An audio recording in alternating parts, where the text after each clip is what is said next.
Selamat pagi Bapak Ibu. Bagaimana kabarnya? Baik, luar biasa.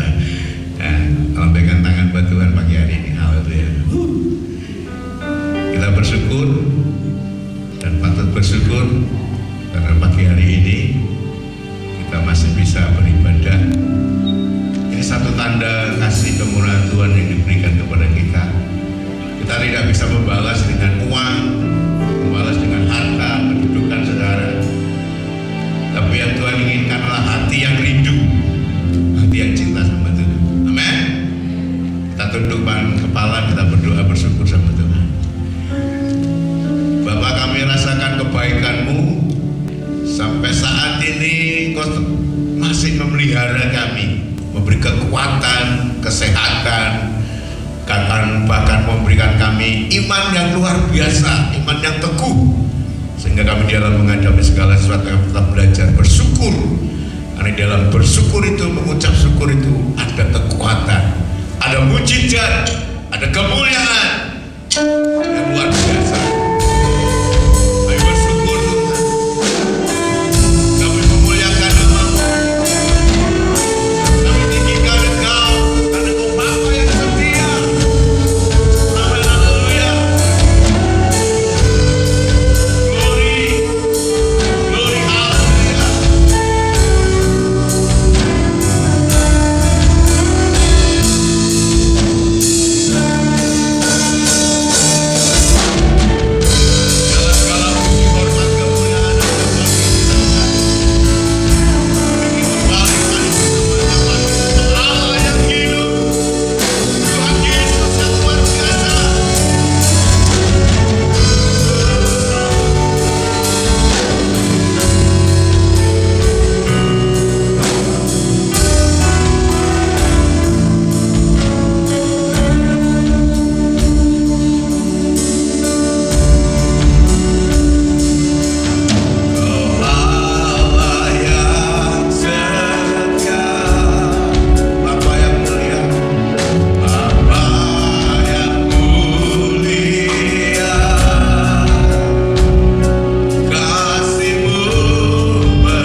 berkatamu mengalir pagi hari ini seperti mata air yang tidak pernah habis-habis, bahkan itu meluap-luap luar biasa.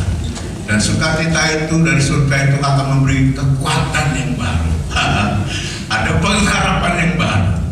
Terima kasih, yang sakit disembuhkan, bilang pengharapan mendapat kekuatan pengharapan yang baru. Dalam nama Yesus saya katakan, beri kemuliaan bagi Tuhan, haleluya.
Satu ayat yang mengingatkan kepada saya bahwa Tuhan itu turut bekerja di dalam segala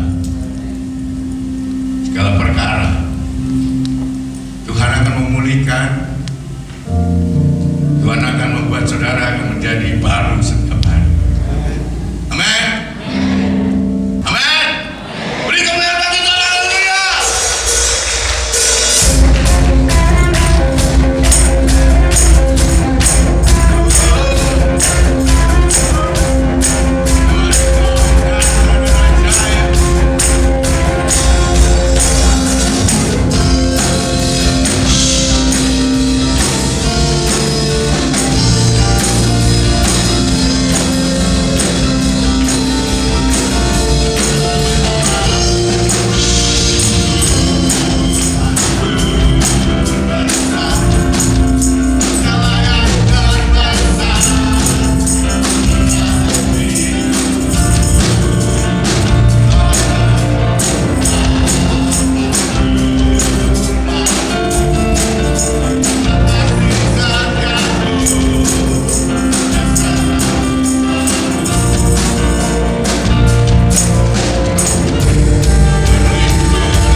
berbicara, Engkau yang bekerja, Ini gereja milikmu, punya bola kepala gereja ini.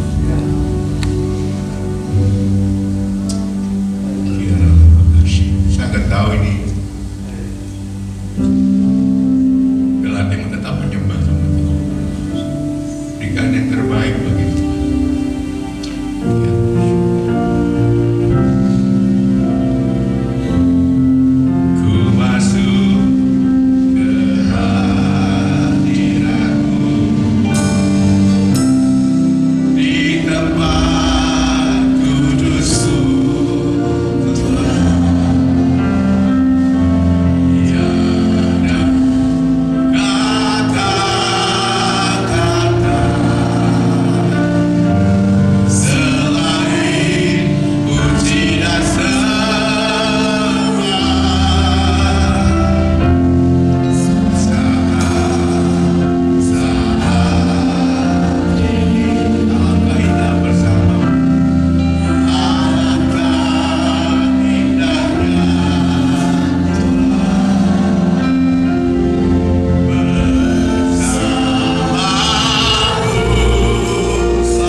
Siapkan hati kami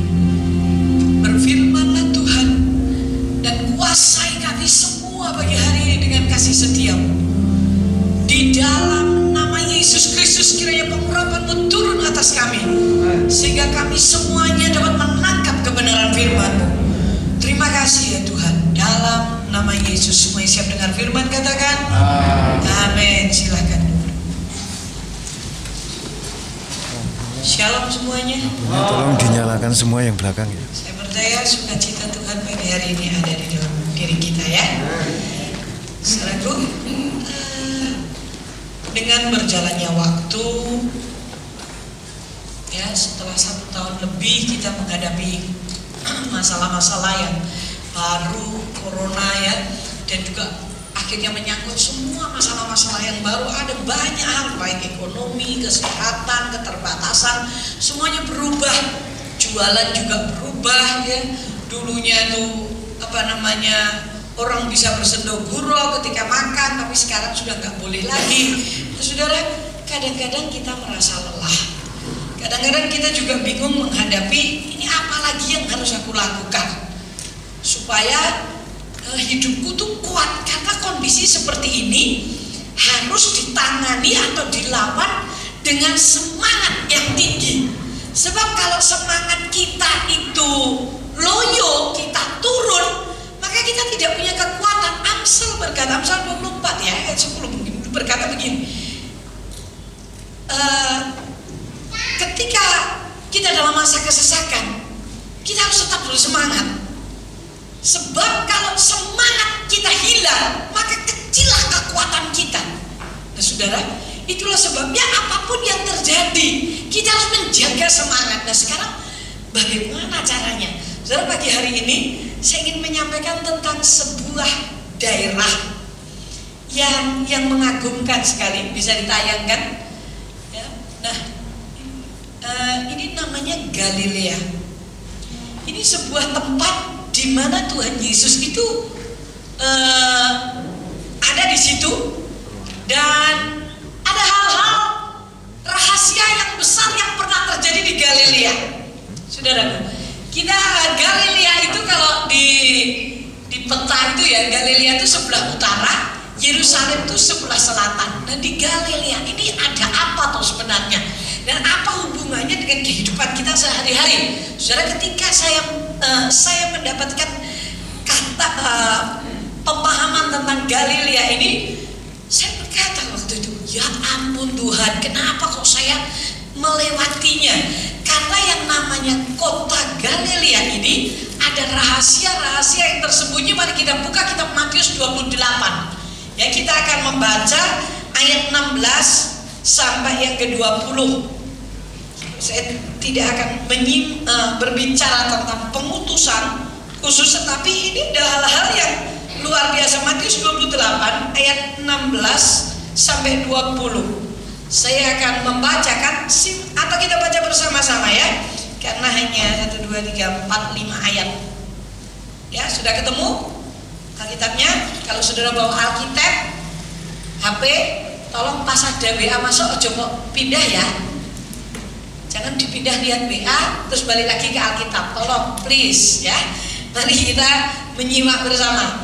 Matius 28 ayat 16 sampai 20. 2, 3. Dan ke-11 murid itu berangkat ke Galilea, ke bukit yang telah ditunjukkan Yesus kepada mereka. Ketika mereka melihat dia, mereka menyembahnya. Tetapi beberapa orang ragu-ragu. Yesus mendekati mereka dan berkata, kepadaku telah diberikan segala kuasa di surga dan di bumi. Karena itu pergilah, jadikanlah semua bangsa muridku, dan baptiskanlah mereka dalam nama Bapa dan Anak dan Roh Kudus, dan ajarlah mereka melakukan segala sesuatu yang telah kuperintahkan kepadamu. Dan ketahuilah, aku menyertai kamu senantiasa sampai kepada akhir zaman. Perhatikan, ketika Tuhan Yesus bangkit dari kematian, dia berpesan kepada Maria Magdalena untuk memerintahkan kepada murid-muridnya, kepada saudara-saudaranya, supaya mereka pergi ke Galilea. Nah, ini Galilea ini ada apa di Galilea ini? Kenapa kok Tuhan tuh ingin bertemu dengan murid-muridnya sebelum dia naik ke surga di Galilea? Kenapa tidak di Yerusalem, tempat di mana Tuhan Yesus dianiaya, disalibkan? Kenapa harus di Galilea? Nah, saudaraku, berikutnya next. Nah, kita lihat rupanya di Galilea itu, ini kota yang bersih seharusnya bagi orang Kristen, kota ini adalah tempat pertama kali murid-murid itu bertemu dengan Tuhan dan dipanggil oleh Tuhan. Saudara bisa lihat di Matius pasal 4 ketika Petrus sedang menjala ikan. Mereka itu di mana? Ya, ayat 18, dan ketika Yesus sedang berjalan menyusur danau Galilea. Oh, danau Galilea itu bagus sekali, saudara. Tahun 2005 ketika kami ke sana, kami naik itu kapal dan bisa memberikan makanan kepada burung camar yang ada di situ. Nah, burung camar di sini buah lagunya apa aku kurang ngerti. Saudara, danau itu bagus sekali. Nah, Tuhan Yesus memanggil murid-muridnya pertama kali itu di daerah Galilea, di danau Galilea. Dia membuat mujizat-mujizat yang besar, menyembuhkan seluruh orang sakit. Dikatakan 23 sampai 25 juga di Galilea. Jadi di Galilea itu banyak mujizat. Ada pertemuan, perjumpaan pertama kali murid dipanggil oleh Tuhan Yesus untuk meninggalkan semuanya itu di Galilea. Saudara, kok bukan di Yerusalem ya? Alkitab mencatat di Galilea. Di Galilea lah ayat 23 Matius pasal 4 ayat 23 sampai ayat 25 itu dikatakan, maka semua orang yang buruk keadaannya, semua yang menderita berbagai penyakit, sengsara, kerasuan, sakit ayat, semua hal Tuhan Yesus bikin mujizat di sini. Saudara, dengar baik-baik, Galilea adalah tempat di mana murid-muridnya bertemu dengan Tuhan. Tempat di mana murid-muridnya mendengar panggilan Tuhan. Tempat di mana hati mereka itu didodong oleh Tuhan. Petrus, tinggalkan semuanya karena kamu akan kujadikan penjala manusia. Tempat di mana mujizat terjadi, kesembuhan terjadi. Saudaraku, di Galilea ada mujizat, ada gairah, ada motivasi. Coba bayangkan saudara, kalau kita melihat di tempat ini, tiba-tiba kalau ada orang lumpuh berjalan, orang yang sakit kanker sembuh, siapa yang tidak bergairah? Halo? Pasti semuanya bergairah. Yang ada benjolan-benjolan tiba-tiba hilang. Saudara mengharapkan ini terjadi? Saya berharap gereja ini adalah tempat di mana orang dipulihkan. Tempat di mana orang mendapatkan mujizat. Tempat di mana orang bertemu dengan Tuhan. Seperti di Galilea, ada pengutusan di situ. Ada cinta mula-mula. Itu Galilea itu danaunya memang bagus sekali, saudaraku. Ketika kami berlayar terus, saudaraku, pelan secara perlahan, ada burung-burung di situ dan saya tahu inilah, waktu itu saya berkata begini, Tuhan, ini tempat di mana Engkau memanggil murid-murid-Mu. Tempat di mana Petrus, Yakub, Yohanes bertemu denganmu dan mereka mendengar suaramu. Apa sih selanjutnya yang terjadi di Galilea? Berikutnya, nanti baru saya aplikasikan, saudaraku. Ada di ayat Matius 28 tadi. Kalau kita kembali kepada Matius 28, saya mencuplik tentang Galilea tadi di Matius 4. Kembali ke Matius 8, saudaraku. Dan 11 murid itu berangkat ke Galilea. Dan baik-baik, awalnya mereka bertemu Yesus di Galilea. Ketika Yesus mau terangkat ke surga, Tuhan Yesus pun mengutus mereka untuk pergi ke Galilea. Apa maknanya? Karena Tuhan sedang berbicara, saudaraku, ke bukit yang telah ditunjukkan Yesus kepada mereka. Ketika mereka melihat Dia, mereka menyembahnya. Kata menyembah di sini adalah proskenio. Saudara, yang dituliskan, nah, proskenio itu artinya menyembah itu bukan karena peraturan. Bukan karena peraturan harus menyembah Tuhan, sebab kalau peraturan menyembah itu dicanangkan sebagai peraturan, alhasil pelanggaran yang banyak. Ya Pak ya. Coba ketika saudara beribadah, akhirnya itu menjadi peraturan, mesti banyak pelanggarannya. Wah, kok aku dibesuki Pak Bambang nek aku ora teko minggu. Pak Jojo PKS kumut pekok nih. Itu peraturan. Kita harus ibadah setiap minggu. Itu kadang-kadang menjadi peraturan bagi kita. Sehingga kita datang ibadah yang pimpin pujian sampai lompat-lompat, yang datang ibadah itu cuma teplok lalat. Nggak menikmati pujian itu, nggak menjiwainya. Kalau itu ibadah atau penyembahan sebagai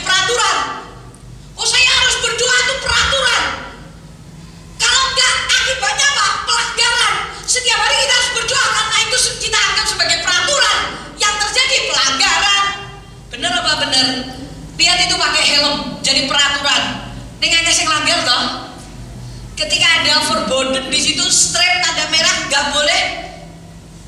Peraturan itu mengakibatkan pelanggaran, saudara. Halo, lek lampu kuning harusnya kita lek lampu kuning, saudara pilih. Hah? Halo, sudah lihat lampu kuning? Kita pilih. Nah, itu loh, itu pengakuan. Wes ngerti lampu kuning gasnya di tambah nih supaya iso bablas. Lek iso sadurunge abang wis nglewati lampu itu, wis kok kuning teko ketuan. Loh, nek dilukas abang. Giat nih, saudaraku. Loh, kan peraturan itu akhirnya menimbulkan pelanggaran itu. Nah, saya mau jelaskan nanti tentang proskenio di sini. Ketika mereka menyembah Tuhan, mereka bukan juga tradisi. Nah, tradisi itu akhirnya menjadi kebiasaan. Ya wong Kristen ya kudune ya memang sembahyang. Jadi kebiasaan kayak kita melakukan perjamuan suci tradisi. Kita sembahyang pun tradisi, menyembah tradisi jadi kebiasaan. Gak ada gerengnya, gak ada gereknya, gak ada rasa aku rindu dan mengingin. Aku ingin sekali mengingini ibadah, mengingini berdoa. Gak lagi. Kalau saudara mau jujur pagi hari ini, akeh jenis yang masuk terjebak di hal-hal seperti ini. Kalau ibadah itu tidak tradisi, saudara akan datang antusias, datang dengan semua persiapan.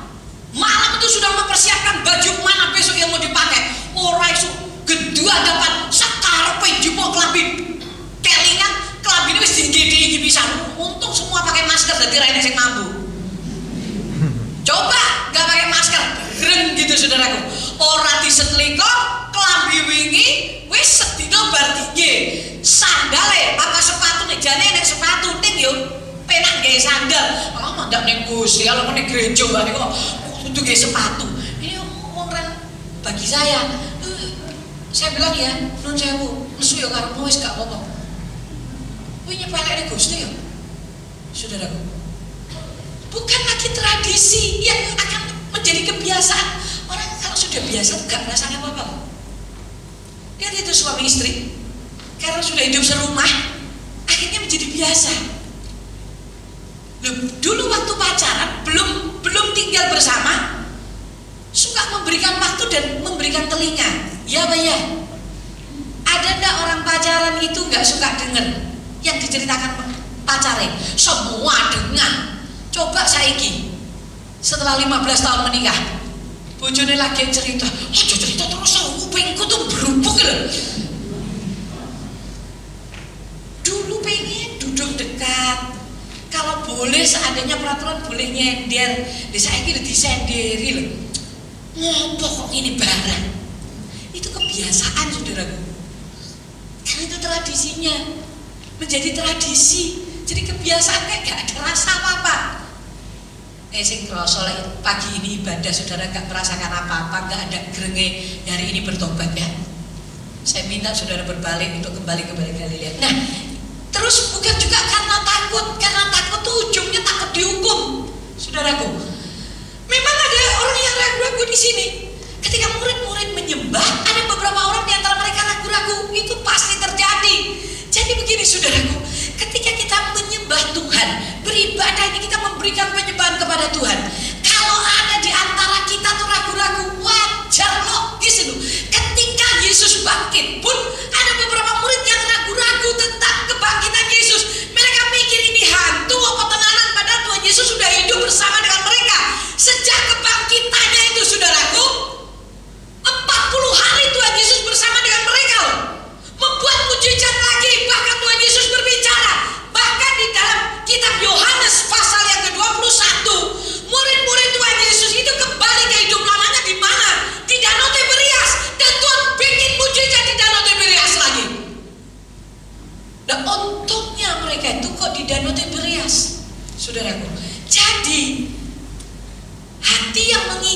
itulah yang dituliskan di ayat 17. Proskenio itu artinya kita maju sedikit dan memberikan pengagungan kepada atau menyembah kepada pribadi yang jauh lebih besar kuasanya, yang berkuasa atas hidup kita.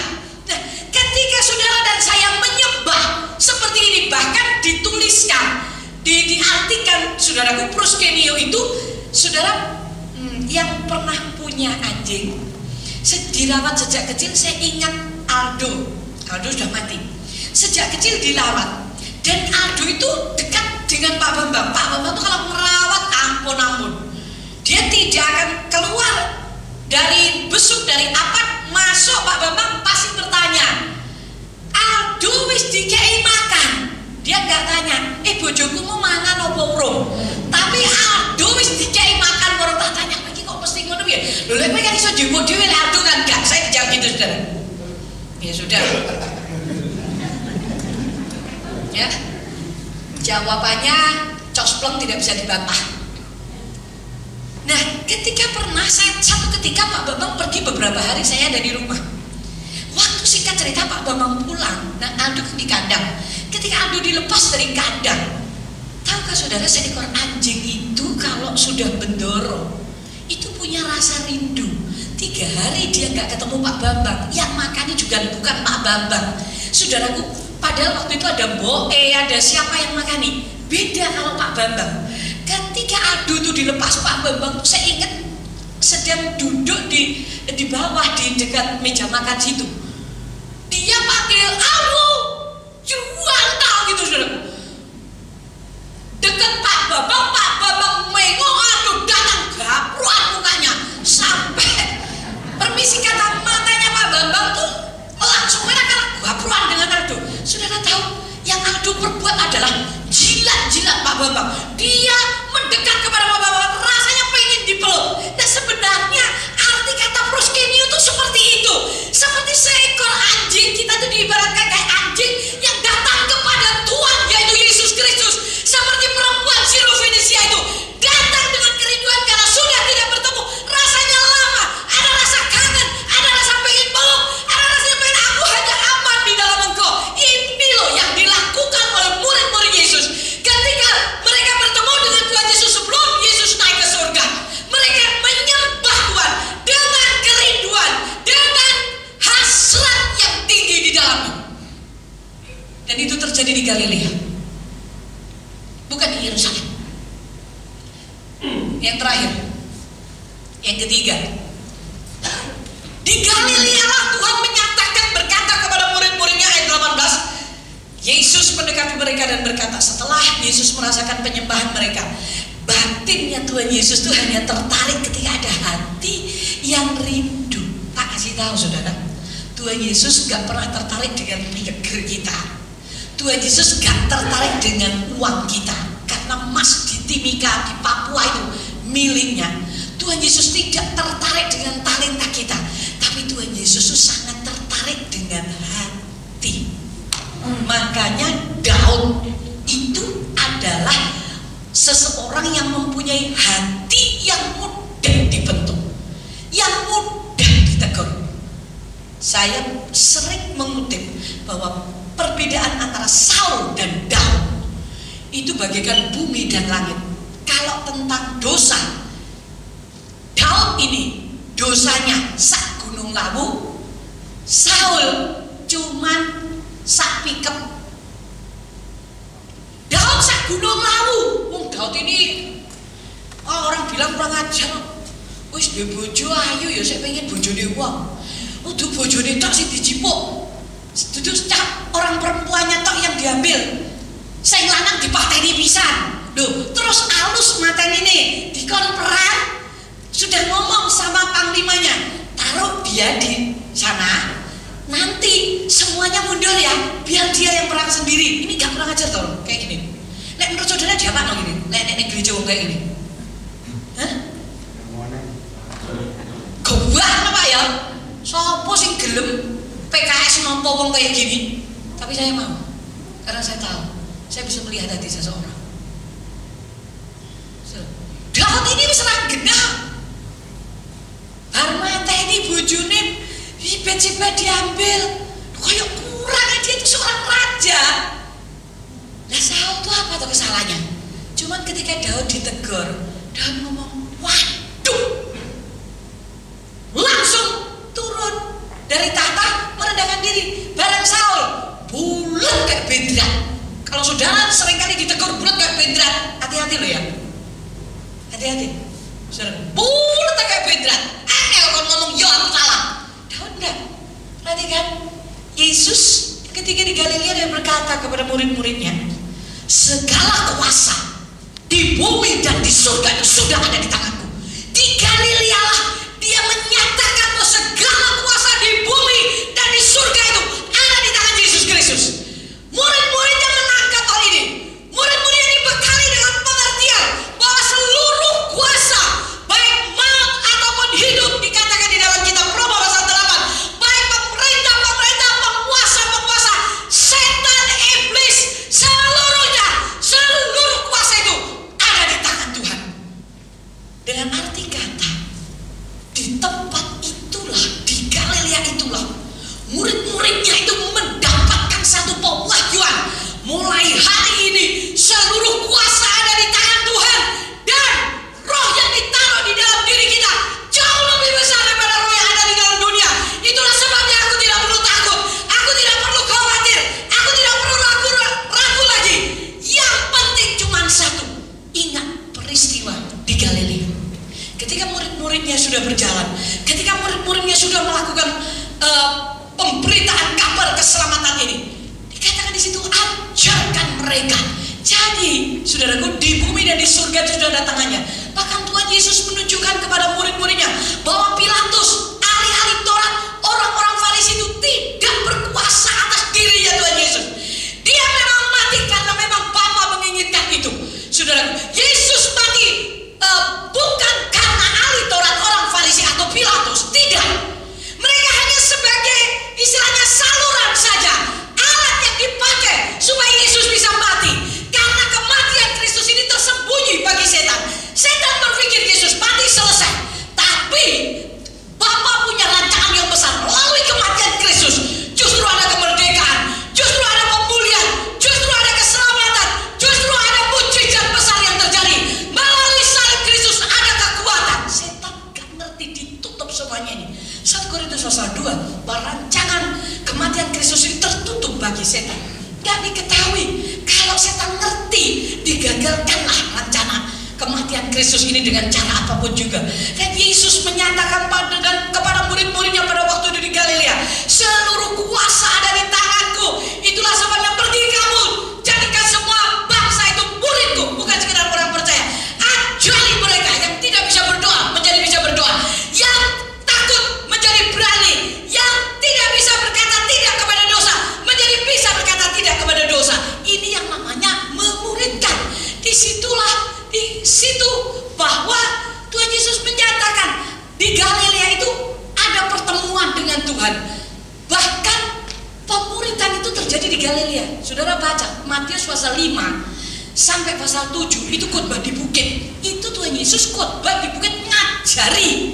Itu di Galilea ya, bukan di Yerusalem. Nah sekarang apa tuh semuanya ini, saudaraku? Pagi hari ini sebenarnya firman Tuhan berbicara kepada saudara dan saya. Kalau engkau letih, kalau engkau capek, kalau engkau melihat semua orang kayaknya kok banyak yang gak peduli kepada Tuhan daripada peduli, firman Tuhan pagi ini berkata, kembali ke Galilea. Masing-masing kita punya Galilea, tempat di mana kita berjumpa dengan Yesus, tempat di mana kita mendengar suaranya. Ayo kembali lagi, datang kepada Tuhan dan berkata, Tuhan, taruhlah di hatiku. Aku ingin lagi menikmati seperti pertama kali ketika aku bertemu denganmu dan aku mencintaimu. Saya mengingat-ingat ketika kalau saya capek, kalau saya lelah, saya akan ingat kembali kapan saya bertemu dengan Tuhan. Ketika itu saya mulai merenungkan ketika saya bertemu dengan Tuhan, saya menikmati Dia. Bahkan seluruh pokok doa saya yang sebenarnya masalah saya itu kalau tak tulis itu bisa 10 lembar. Ketika saya berjumpa dengan Dia, mulut saya ini kayaknya dilambat. Yang saya nikmati adalah benar-benar sukacita, damai sejahtera,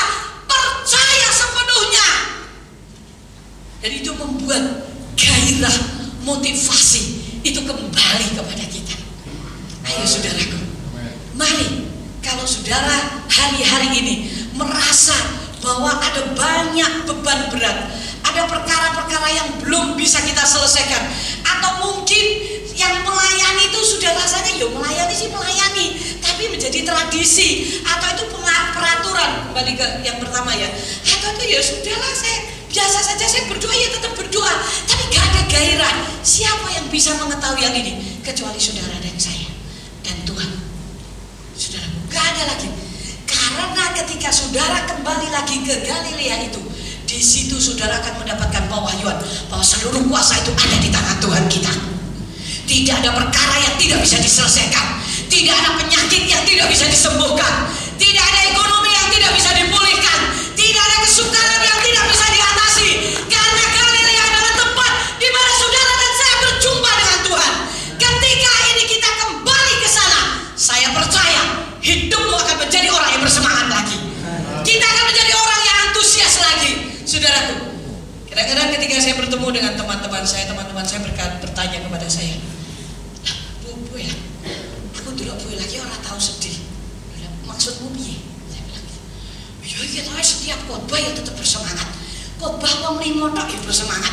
Wong 100 ya bersemangat. Saya pernah khotbah di 5.000 orang karena di Stadion Wonogiri. Saya cuma dikasih 20 menit. Penyanyinya dikasih waktu 1 jam. Iki jane piye aku ya ora mudeng. Saya berkata saya minta 30 menit. 20 menit itu rampung. 5.000 percuma mereka datang berduyun-duyun. Semangat saya ya tetap sama. Karena apa? Saya selalu mengingat. Saya ingat Mazmur 143 kah? Sebentar, Mazmur 143 mulai ayat 5 sampai 6 sampai 7. Saudara, ayat 4 itu berkata, semangatku lemah lesu dalam diriku, hatiku tertegun dalam tubuhku. Dia berkata begini, aku teringat kepada hari-hari dahulu kala. Aku merenungkan segala pekerjaanmu. Aku memikirkan perbuatan tanganmu. Loh, kalau mikir yang dulu tuh aja sing elek-elek. Pikirkan pekerjaan Tuhan. Saya ingat bagaimana Tuhan menolong saya. Ketika kita berdoa, karena seluruh kuasa di surga dan di bumi ini sudah ada di tangan Tuhan dan diberikan kepada saudara dan saya. Saya mulai mengingat peristiwa itu dan saya mulai memperkatakan, aku percaya bahwa anakku ini hidupnya ada di tanganmu Tuhan. Mulai semangat lagi, mulai bergairah lagi, mulai termotivasi lagi. Mari kita berdiri bersama. Saya harus menyelesaikan.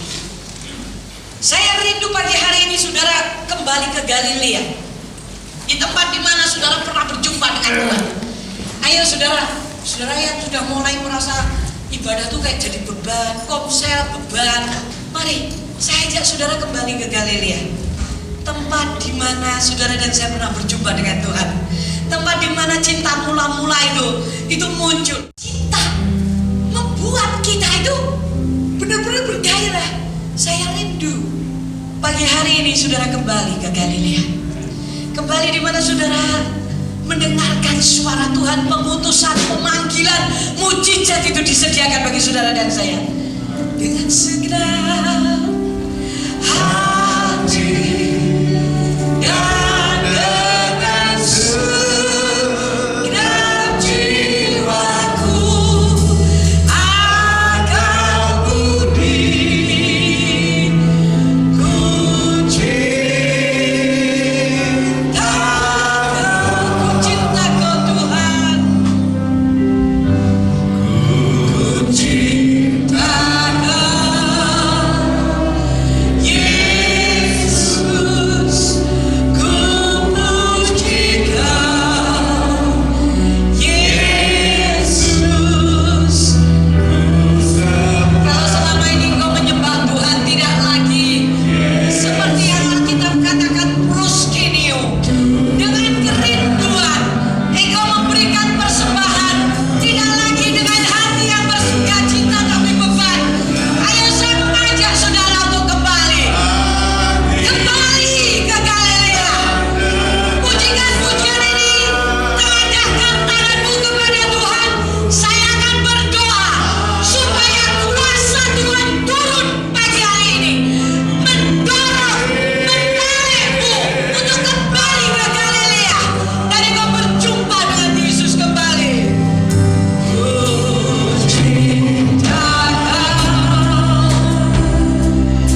Adakah saudara memerlukan untuk kembali ke Galilea?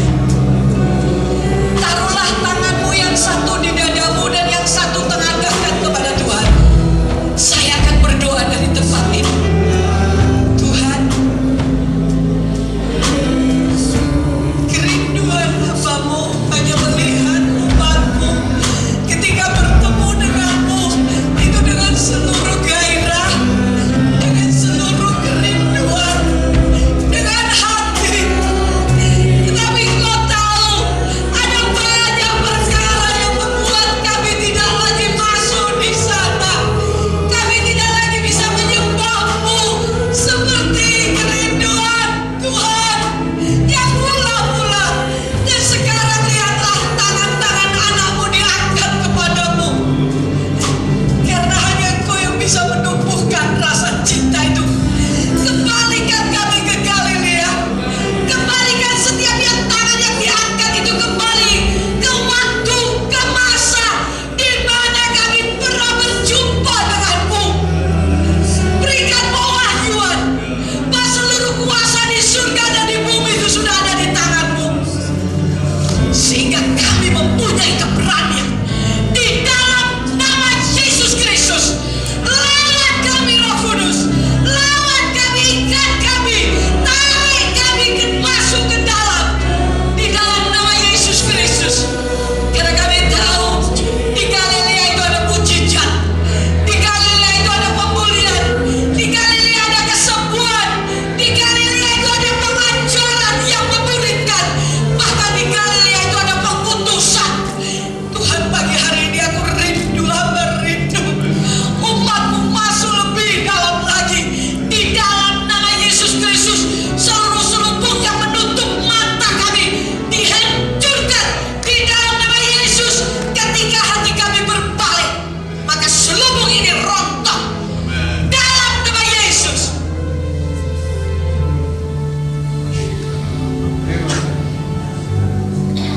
Ada beberapa orang yang benar-benar engkau sudah rasanya sudah suam-suam kuku, makan tuh kayak mengikat. Engkau rasanya kau berdoa, kau berusaha mencari Tuhan, tetapi rasanya kayak hambar gitu. Tuhan berkata Tuhan akan lepaskan saudara, karena ini butuh penjebolan. Saya nggak tahu ini siapa. Sehingga ketika engkau melakukan semuanya yang Tuhan tuh rasanya kayak sudah beban, saudaraku, dan menjadi tradisi, kebiasaan. Saya nggak tahu ini siapa, tetapi rasanya saya merasakan ini. Tolong kedua tanganmu diangkat kalau itu engkau. Saya akan berdoa dari tempat ini. Dalam nama Yesus, semua roh pengaruh dunia yang membutakan, yang membuat suap-suap kuku, aku menghancurkan dengan nama Yesus Kristus. Di dalam nama Yesus Kristus, terbebas pagi hari ini. Dalam nama Yesus aku memberkatakannya. Berjumpa dengan Tuhan akan kau alami di dalam nama Yesus Kristus. Dalam nama Yesus, semua yang diberkati katakan amin. Silakan. Bapak Ibu Saudara yang dikasihi Tuhan, engkau telah mendengarkan firman Tuhan tentang bagaimana di Galilea menjadi pusat kesembuhan, pengutusan, pusat penyembahan. Pulanglah saudara ke rumah masing-masing dan bawa firman Tuhan dalam hidup sehari-hari. Karena dengan demikian berkatnya Bapa Surgawi, kasihnya di dalam Yesus Kristus dan kuasa Roh Kudus menyertai, memberkati saudara hari ini sampai Tuhan Yesus datang kembali. Dalam nama Tuhan Yesus Kristus.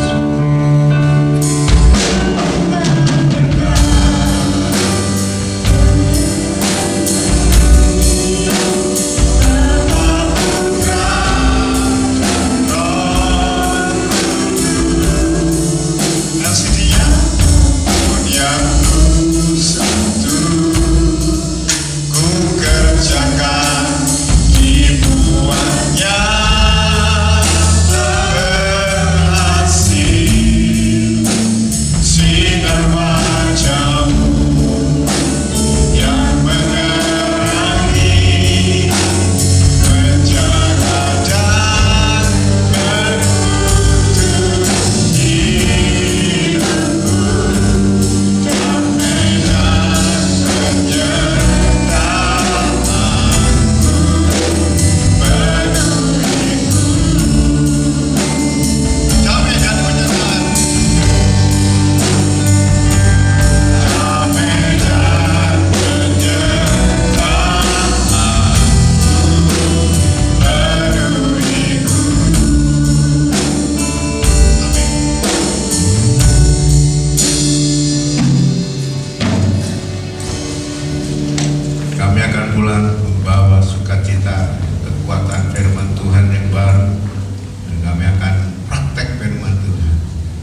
Tuhan Yesus memberkati.